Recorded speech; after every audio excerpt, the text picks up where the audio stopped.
a coastal state over its continental shelf exists ipso facto and ab yan. initio by virtue of its sovereignty over the land. The territorial sea and the continental shelf where the exclusive economic zone and extended continental shelf are found are considered integral natural extension of the coastal land territory.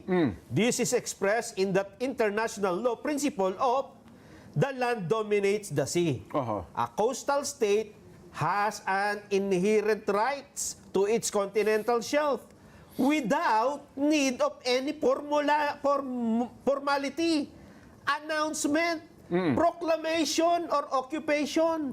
There is therefore no need to proclaim the coordinates of the outer limits of a coastal states. Sino nagsabi niyan? Justice Antonio Carpio. Ulitin mo nga kung sino nagsabi. Retired Justice Antonio Carpio. Yun ang principle. Okay. International principle. In an ideal world, ba yung mundo natin, Nelson? Lalo na dito sa Pilipinas, yung pinag-uusapan. Exclusive economic zone at saka yung ating continental shelf. 200 nautical miles away from the baseline. Opo. Okay? Ilan ang nag-o-overlap na water system dyan? Isa-isayin natin. Sa bandang norte, meron tayong problema, nag-o-overlap nasa Taiwan at saka China Yan. because of the Pratas Island. Okay? Bandang norte pa rin, nagkakaroon ng overlap ang ating Philippine Sea at saka yung Basi Channel. Ito ay problema natin sa Japan at saka sa Palau. Baba tayo sa south. May problema tayo dahil sa Sabak Lane. Yan. So nag-overlap ang ating EEZ. Yung Sabah, Malaysia. Meron pa sa Indonesia. May konting dispute. Nagkukulay ang ating Celebes Sea at saka yung Sulu Sea. Ideal ba yun? Kaya nga ang sinabi ng UNCLOS, kung pakikinggan mo, sino na yun? Retired Justice. Si Retired Justice, okay? Eh di huwag na natin pakinggan yung Article 75 at saka Article 84 ng UNCLOS. Ano bang sabi ng article? Na kailangan magsumite. Kasi alam mo, ang UNCLOS pinagmumulan ng ating karapatan.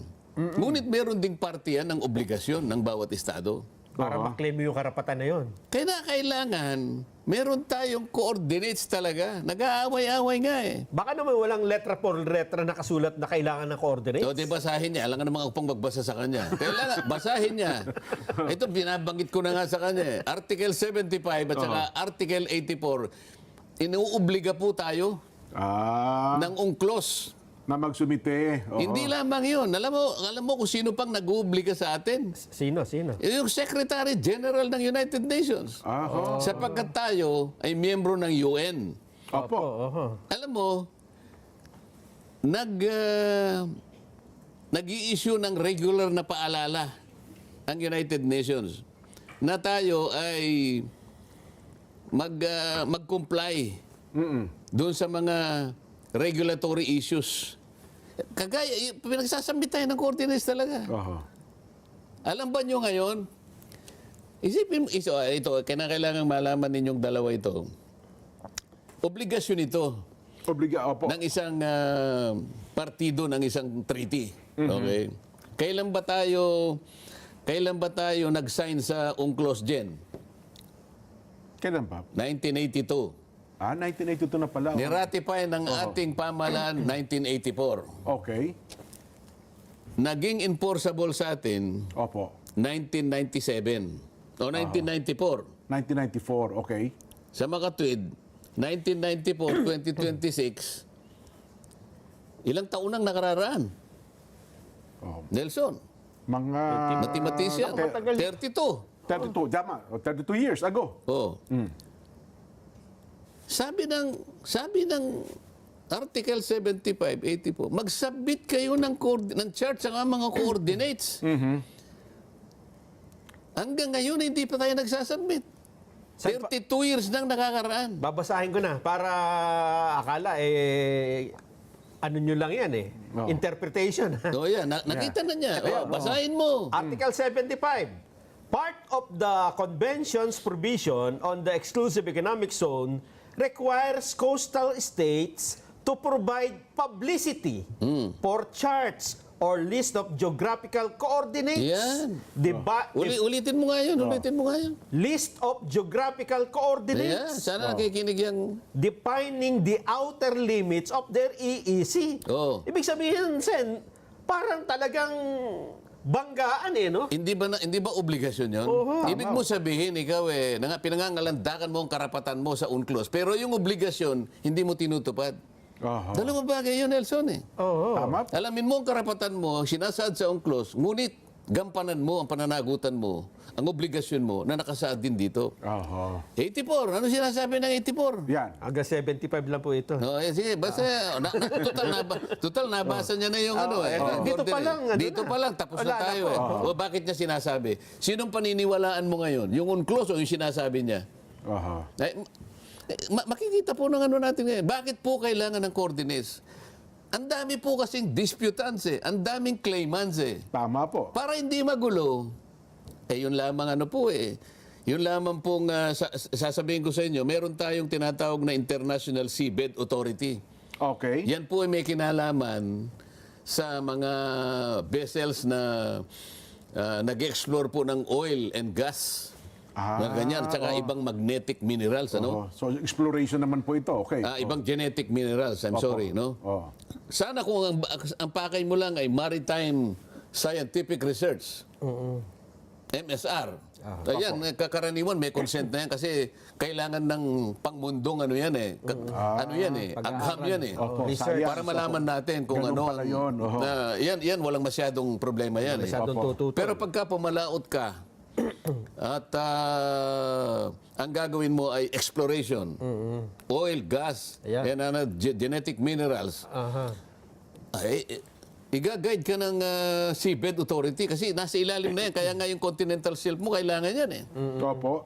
Kung wala kang coordinates, hindi ka basta makakapasok dyan. Ayun. Sasabihin ng ano, pag may coordinates, di kung wala kang kaya pala pasok ng pasok sa atin yung mga yan paano, kasalanan lahat ni Justice Carpio, sinabi niya, hindi na dapat magkaroon ng coordinates. Kaya siguro po ngayon, papasukan tayo ng lahat ng mga nag-i-explore na yan, sisihin po ninyo siya.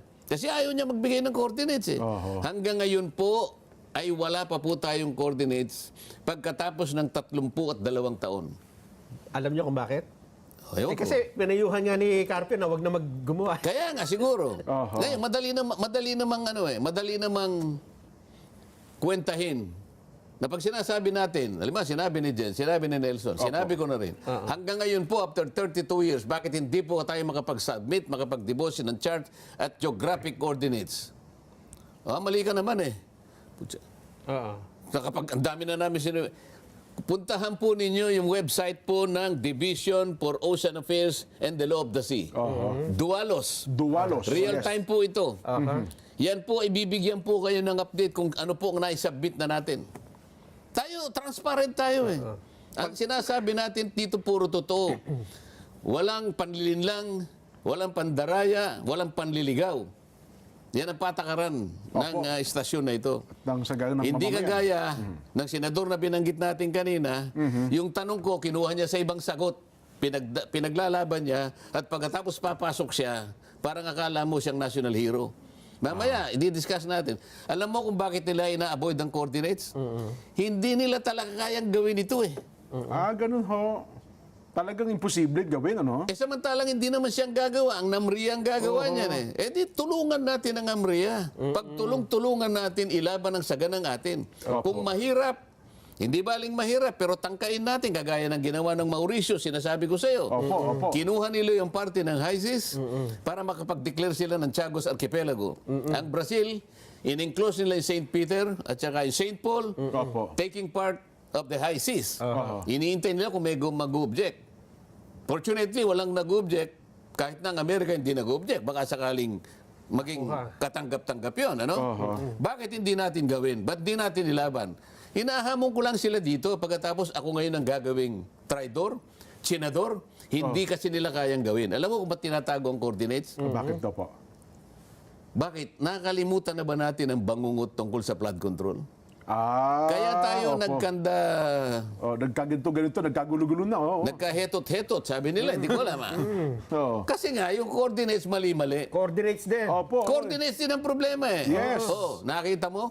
Wala naman palang ilog doon. Oo. Pati ang Pangulo na namali doon sa Kaya coordinates nga, yan. Opo. isip-isipin mo yung discrepancy between, sabi ko, between 70 meters to 400 meters. Oho. So may nawawalang river, may nawawalang lake, may nawawalang kung ano-ano. Coordinates, napaka-importante. Yes. Ngayon, uulitin ba ninyo ang nangyari na bangungot kamakailan lamang? At ngayon sasabihin nyo na naman, hindi importante ang coordinates? Ito, bansa na lang natin.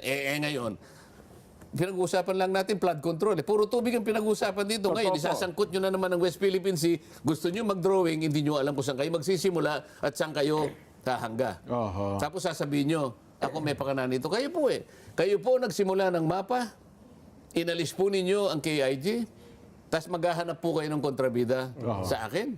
Hindi po ako papayag dyan. Oh. Yung kagagawan pala nila, ibinenta. Sa akin nila ibinibintang. Binibintang, ano? Sa akin ibinibintang. Mapasama nila ako, magiging bida sila, pero dinaya nila ang taong bayan. Oo nga. Dinaya nila. Ito'y deliberate na pandadaya. Sana ito'y maintindihan ng mahigit na nakararami nating kababayan. Sana, no? Kasi talaga ngayon sa social media, Palagay ko, ngayon, sobrang lagana pa, fake news eh. Sabi ko nga, kung nakikinig yung Vice Mayor ng Kalayaan. Ng Kalayaan, opo. Oh.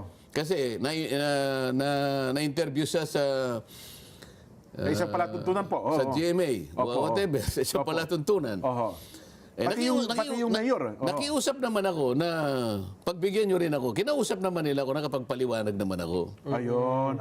Ganun po. Oo, kaya unti-unti naliliwanagan sila ngayon. Oho. Pwede ba nating ipasinag yung parte na pinagsama-sama, in-splice ni Senator Ping para lang palitawin niya, para lang imali niya, dayain niya, iligaw niya, linlangin niya ang mamamayang Pilipino. Sige po. Direct. Sige po. Ang gawin natin po para madali, i-give up natin yung KIG. Ang nag-govern pa rin yung international law. So atin yung Kalayaan Island Group. Meron po tayong mga isla na occupied natin ngayon. Ito yung Kalayaan Island Group. Ngunit, they are way beyond our EEZ. Wala doon sa limit ng ating exclusive economic zone. Being a member of the armed forces, our seas, our rights, and our future, and we just stick to what is legally ours, what is stated in our law, sir. I'd like to congratulate you for responding very well to the questions of the Honorable Marcoleta. Nakita nyo? Nakita ninyo? Oho. Samantalang nung tinatanong ko siya, alam mo ba, Kapitan, na yung mga ibang features na ino-occupy natin ay labas sa ating exclusive economy. Hindi siya sumagot. Opo. Hindi na kaya nga sabi ko, huwag kang mahihiya, be honest, Kapitan. Wala sila kako sa loob ng ating exclusive economic zone. Pero sinabi ko nga, I will not take it against you. Opo. Ngayon, ang tinanong ko uli, yung nga sinasabi ko, anong political gain, anong economic interest ang ating makukuha kung papayagan natin si Commodore Tariela na hiyain sa magitan ng mga caricatures ang mga heads of state Opo. ng ibang bansa. Sinabi niya, we will fight for... Opo, doon niya pinasok yun. Yun ang naging So sagot niya. pinagsama-sama po niya, para sa ganon, akala mo, pinagigib up ko, sumagot, ilalaban po namin yan, kinongratulate naman niya, nakita niyo kung paano niyo pinagsama-sama. Oho. Na para bagang ang dating, kinakampihan niya yung si Captain Pilar kasi nga Oo. yung mga sagot daw niya. Samantalang Sa mga ang tanong pinag-uusapan naman namin doon, nung i-give up mo ka ako, Oo. para hindi ka mahirapan sapagkat hindi mo maido-drawing talaga ang West Philippine Sea. Ang layo. So, gusto ko siyang tulungan sa kanyang paghihirap nasagutin na talagang kung nga yung mga Namria, hirap na hirap siya pa kaya. Yung kapitan. Oh, talagang hindi mo ka ako magagawa. Para magawa mo yan, para makumpleto mo yan, you give up your KIG. Oho. Doon niya kinuha yun. Oho. O, pagkatapos naglabas siya ng marami pang mga pagpapahayag. Hindi ko lang naibigay kayo, pero babasahin Kasi ko. feeling niya, Sen, mukhang Ito, pakikita ko, gawa niya ito. sa kanya galing ito, babasahin ko lang. In geopolitics, sabi Meron niya. doon tayo. Sige, ipakita niya sa ano. Itong ganito? Yes. Ayan, yan. Sige. Sige po, ano po laban, Sen? Habang Sabi yan. niya, in geopolitics, Okay. the most common sources of information are technical intelligence and homegrown traitors who are willing to sell their country in exchange for what's in it for them. In intelligence operations, it is called recruitment in place. Unang-una, bakit dinefine niya yung geopolitics ng ganito? In geopolitics, sabi niya, opo.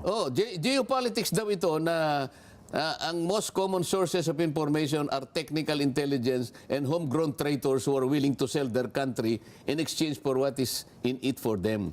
Paano napunta doon sa pag-uusap na meron pala siyang pinaghihinalaang mga homegrown traitors na gusto lang ibenta yung sarili nila? Meron na naman siyang tinutukoy dito eh. Gusto ibenta ang bansa. Samantalang ako, tinatanong ko lang paano natin iguguhit ang West Philippine Sea.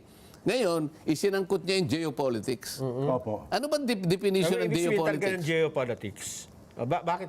Yun ang kanyang Yun ang kanyang premise. Hindi ko alam. Oh. Dapat hindi geopolitics ito. Papalitan natin. In dirty politics. Ayun. In dirty, maruming politika. Oh. Siya nagpasimula nito eh. Hindi geopolitics ito eh. Dirty politics ito.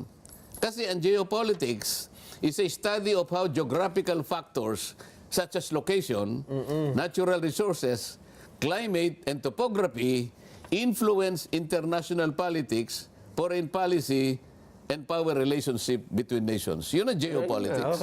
Ang layo naman, i-define niya sa pagkuha ng mga impormasyon, nag-i-involve ng mga traitors, homegrown traitors, ewan ko kung sino na naman ang kanyang tinutukoy. Pinatutungkulan na naman siya. Mahilig siya sa ganito eh. Mahilig siya sa paggawa ng ganito. So, dinipay niya yung geopolitics sa kanyang sariling imahinasyon. Nakialam na naman siya sa debate namin na sana matuloy na. Gumawa na naman siya ito. Nandiyan ba sa ating screen yan? Ang dami niyang pinakikialaman na hindi naman siya kasangkot. Ayan. Alam mo sinasabi niya rito? Lacson, debate on Calayan Islands may affect Pag-asa Islands residents. Ano na naman? Maapektuhan daw yung mga residente ng Pag-asa. Talagang ginugulo niya, tinatakot niya. The debate proposed by Senator Rodante Marcoleta on whether the Kalayaan Island Group belongs to the Philippines, wala naman ako sinasabi tungkol dito kung kasama. Sila nga ang naglagay sa mapa, hiniwalay nila may not only be agonizing and pointless, but could potentially affect the basic right of abode of the Filipinos already living there. Lacson thus appealed to retired Supreme Court Justice Antonio Carpio, University of the Philippines professor, Attorney Batong Bakal, to spare Filipinos from such debate. Parang nagmamalasakit siya na. May bahid ng pagmamalasakit. Ang daming pagsasawsaw na hindi ko maintindihan. Anong balak mo ba rito? Kaya nga tanong ko sa inyo kanina, Okay. yung dalawang tanong sa isang kadete sa paggabay at sa pamagitan ng dalawang pagtatanong. Do I intend to deceive? Do I intend to gain undue advantage? Dapat palang isasagot mo rito ay hindi. Okay. Para ikaw ay ituring na honorable. Masasagot niya ba ng no itong ginagawa niyang ito? PMA ito Philippine Military Academy. Dalawang tanong ang gagabay sa isang kadete. Opo. Bakit niya, ito yung tinatanong ko sa kanya, ba't niya ginagawa ito? Ito pa sa Twitter, X. An earnest appeal to Justice Antonio Carpio, Attorney J. Batong Bakal. Let's spare our country, especially our kababayans from Barangay Pag-asa, KIG, Palawan, from the agony of another pointless debate that might put into question their basic right of abode. Paano ayaw ba niya na malaman nila na puro mali ang kanilang pinagsasabi? Ito yung kaniyang gustong pagtakpan Ang dami niyang gustong pagtakpan. Baka magkakahalataan Bakit hindi bigyan niya ng malaking pagpapahalaga kung paano niya gagawan ng ending yung Blue Ribbon Committee na hanggang ngayon yung kanyang draft Draft pa hindi rin. maliwanag, paiba-iba. Hindi malaman kung saan tutungo. Aha. Ano bang ginagawa niya? Ito ba'y para palabuin ang issue ng flood control? Doon pa lang Ito yung hinahanap sa iyo ng tao. Dito ka hinahanapan ng output. Ninakaw, nilimas ang kabang bayan. Pero pa iba-ibang pinatutungkulan. Sabi niya, i-charge natin si ganito. Ngayon, hindi na natin i-charge naman. Ano ba talaga? Saan ba talaga patutungo ito? So, imbes na ito ang bigyan niya ng focus, ng atensyon. pinaka-focus ng attention, Opo, sapagkat ito ang kailangan ayusin mo, naghihintay ang milyon-milyong kababayan mo. Aha. Dahil ikaw ang chairman yan. Pagkatapos pupunta ka na naman dito, pati yung pagliliwanag sana, para ngayon ay mapag-usapan ang lahat ng issue, may kinalaman sa masalimut na issue na yan, sasabihin mo na naman, wag na kayo Huwag na kayo makipagdebate. Ano bang pakialam mo dito? Di ba? Lahat gusto niyang pakialaman. Siguro, baka sabihin niya, bilang senador ng bayan, siyempre, baka may pakialam din po siya, Sen, di ba? Pakialaman mo yung talagang makabubuti sa bansa natin. Ayun. Bakit pagka pagliliwanag, nakikialam ka? Pero yung paglalabo, pinipilit mo. Itong pinag-uusapan natin, yung flood control Ito yung liwanagin mo. Huwag mo palalabuin. Hindi pa tapos dito sapagkat kung sakali makakuha kayo ng pipirma, kung sakali lang magtagumpay kayo, makakuha kayo ng pirma na labing isa. So it becomes the majority report. Okay. Okay? Majority report. O i-adapt natin. Okay? O paano ngayon? Pagtayo mo ngayon, i-depensa mo sa plenary yan. Yun ang Diba? proseso. Yun pala, Oh. Ito yung dapat nating bigyan ng pagpapalaga. Nilimas ang kabang bayan. Hindi mo pa nga naliliwanagan Ang daming malabo dito. Ang daming pinalabo dito. Pati direction hindi na malaman. Pati coordinates. Pati coordinates. Noon pa sinabi ko na pagkatapos tinangka nilang basagin. At tapos bandang huli, inamin na naman. Ngayon sabi niya, I'll make one emphasis. Opo. I will go wherever evidence leads us. O yun na nga, tindi nun, Sen. Natatandaan ko yun. Ano ngayon? Papunta lahat sa sapsap. Nabanggit sa Papunta inyo. lahat sa sapsap Yung ba yung direction, pupuntahan natin ang mga sapsap?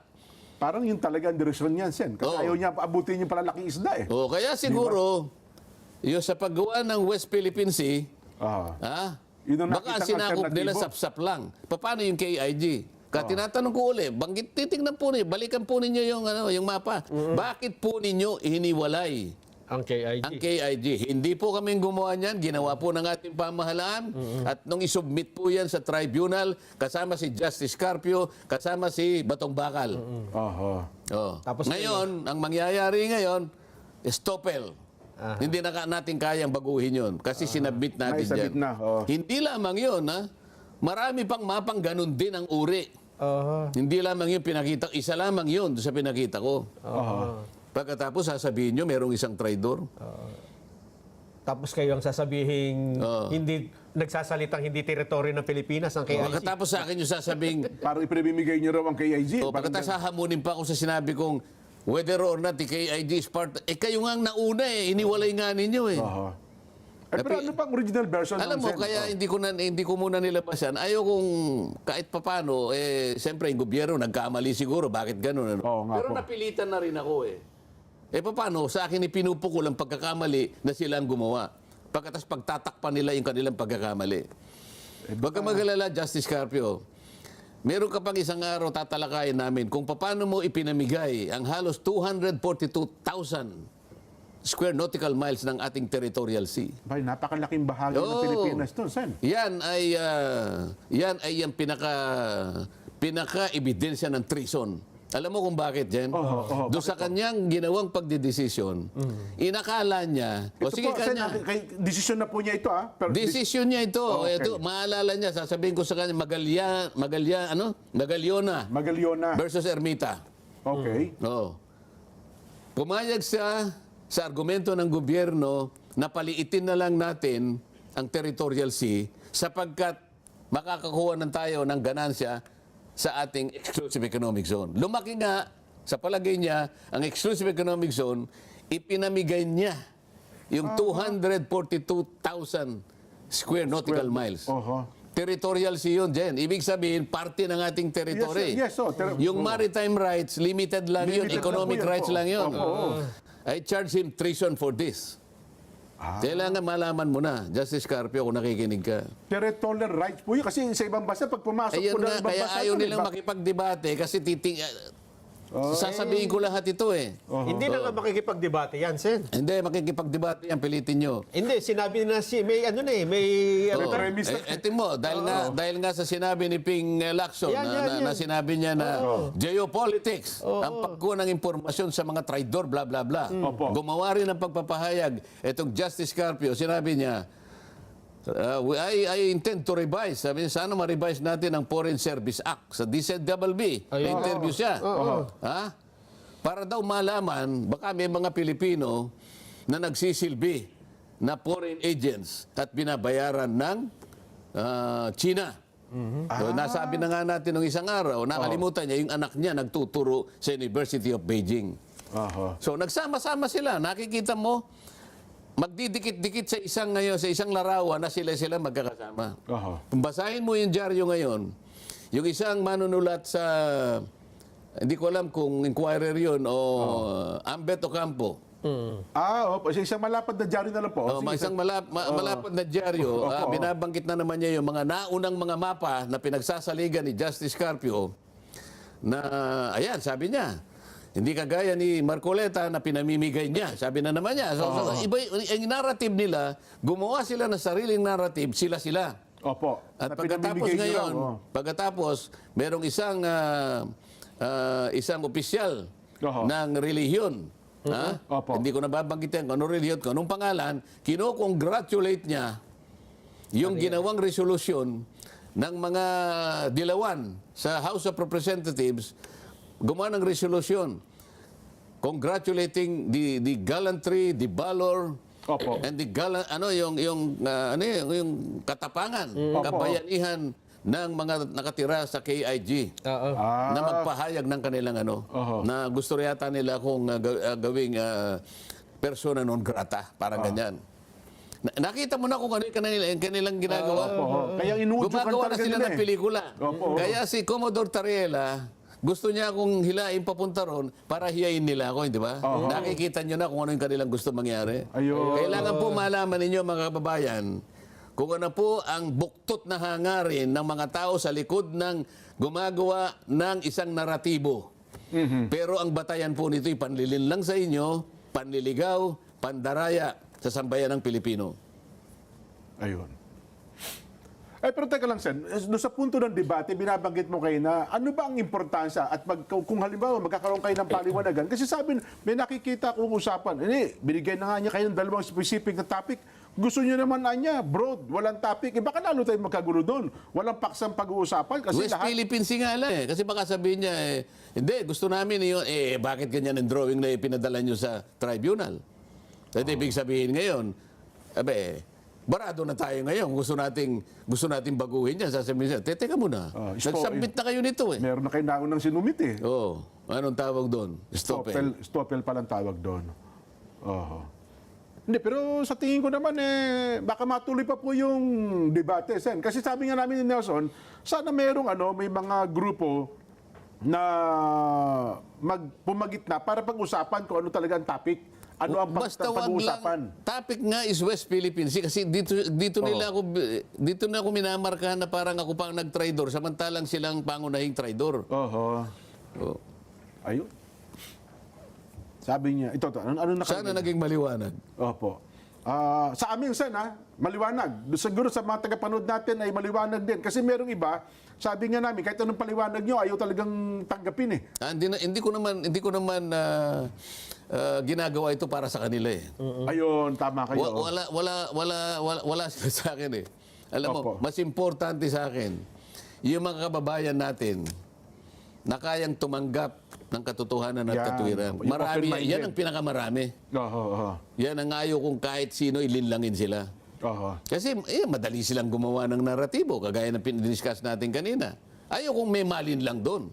Ayaw kung may mailigaw doon, mahirap yun. Oho. Kaya gagawin ko lahat ng aking magagawa para sa ganun, ituwid ko yung ginagawa nila na yan. Yan ang ayaw nilang discussing ko. Yan ang ayaw nilang paglabanan namin. Kaya nilimitahan kayo. O kaya nililimitahan ako. Yun lang limitasyon, maliwanag na dun eh. Oho.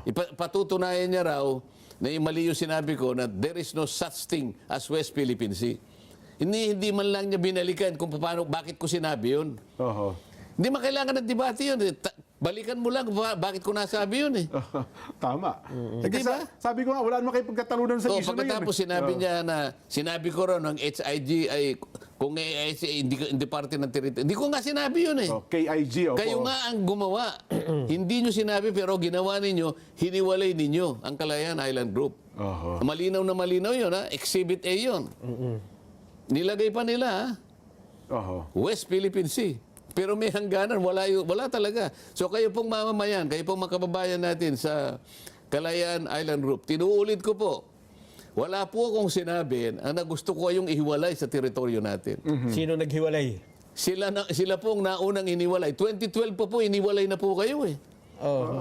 Hindi lang po nila sinasabi sa inyo. Maski si Commodore Tariela, napunta ng punta riyan, hindi po niya sinasabi sa inyo.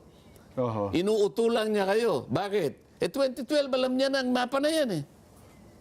Ayan po. Oho. Oo nga, no? Sino bang gumawa niyan? Ako ba? Hindi po. Tapos iimbitahin niya, gusto kong pumunta sa tamang pagkakataon. Bakit hindi? Kaya lang, tingnan mo, Jen. Opo. Bakit natin kinakailangan talagang bigyan ng coordinates? Palaging doon ako pumupunta eh. Opo. Ba't kailangan natin matiyak ang hangganan ng saganang atin? Dalawang bagay yun, Nelson. Opo. Merong involved na fiscal policy. Bakit? Ang budget natin ay sasaganang atin lang. Gumawa ka ng West Philippine Sea, hindi kasaling KIG, paano natin bibigyan ng budget yun? Oo nga. Ayan. Oo nga. O baka yung pagpunta ko ron, yung gasolina natin, yung sasakyan natin, Hanggang ano yung lang. pagkain natin na gagawin, baka tayo ma-charge ng technical malversation. Hanggang ganan lang kasi natin, ito lang eh. Oho. Pero balita ko, meron naman daw ata silang Hindi, ano. teka muna yun. Opo, Meron opo. pang isa. Oho. So, dalawa yung pinag-uusapan natin. Fiscal policy Fiscal Ayan. policy. and operational policy. Ano yung Paano yung operational? enforcement? Oo. Paano yung pagbabantay ng dagat mo? Makakarating ka ba doon? Hindi eh. Hanggang dito lang West Philippine Sea mo eh. Nandun na ako, yung teritoryo nandun. At it may generate 12 nautical miles from Yes the po. baseline. Kaya nga sabi ko nga doon sa interview sa akin eh. Siguro yung drawing na sinabi natin kanina, West Philippine Sea 1. Pero gumawa din tayo doon, in-close din natin West Philippine Sea 2 para masama din siya. Yun. Hindi ganyan na kamukha yung drawing ko kanina ay yung isang mapa, yung blue na yung covered na. Yan. Oho. Yan ang tama, yan ang tunay na mapa. Yan ang guhitan dapat ng West Philippine Sea. Ba't di nila nilagyan? Itong mga blue na ito, Sen. Ayan yung blue doon sa may bandang kaliwa ng ating mapa. Ayan oh. O yan. Kasi nandyan na yung mga Yung pictures KIG. ng Spratlys. Opo. Parte ng Spratlys, ito yung Kalayaan Island Group. At saka, Sen, yan naman, pwede mong ipakiusap dun sa mga may claimants din dyan na ang kine-claim mo lang dyan Kaya nga negotiation eh. Oo. Kaya nga negotiation eh. Pero dapat Hindi ganyan ba? ang isipinresent nila. Oo. Oo. Kailangan may paliwanag sa lahat ng mga kababayan natin, lahat ng bahaging ito. Opo. Alam mo ba nung ating i-ratify ang UNCLOS, Oo. Jen? Opo, opo. At saka yung nung i-ratify natin yung ICJ, International Court of Justice Opo. Statute. Parang yung Rome Statute. Pumipirma tayo dyan eh. Oho. Nira-ratify ng Senado yan. Meron tayong dalawang reservation dun eh.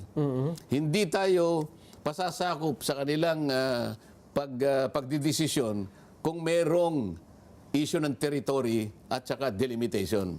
Kasi alam natin magulo yung lugar natin. Opo. So naggawa tayo ng kulatilya dyan. Ayun, Kaya nga hindi tayo pumunta sa ICJ nung ilaban natin Scarborough Shoal kasi territory yun eh. Meron tayong reservation doon. Ayun, Hindi rin tayo pumunta sa ITLOS dahil meron nga tayong reservation. Pumunta tayo doon sa Special Tribunal. Oho. Kung tawagin pa nga nila, Permanent Court of Arbitration. Yung arbitration. Mali yun eh. Oho. Hindi Permanent Court of Arbitration yun.